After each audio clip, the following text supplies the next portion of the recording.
وتلك حجتنا آتيناها إبراهيم على قومه نرفع درجات من نشاء إن ربك حكيم عليم. ووهبنا له إسحاق ويعقوب كلا هدينا ونوحا هدينا من قبل ومن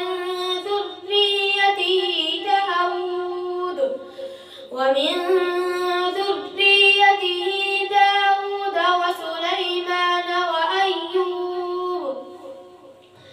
وأيوب ويوسف وموسى وهارون وكذلك نجزي المحسنين. وزكريا ويحيى وعيسى وإلياس كل من الصالحين وإسماعيل واليسع ويونس ولوطا وكلا فضلنا على العالمين. ومن آبائهم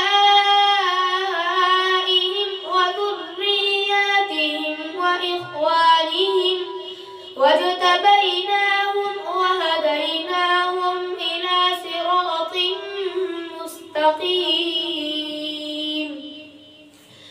ذلك هدى الله يهدي به من يشاء من عباده ولو أشركوا لحبط عنهم ما كانوا يعملون. صدق الله العظيم. أعوذ بالله من الشيطان الرجيم.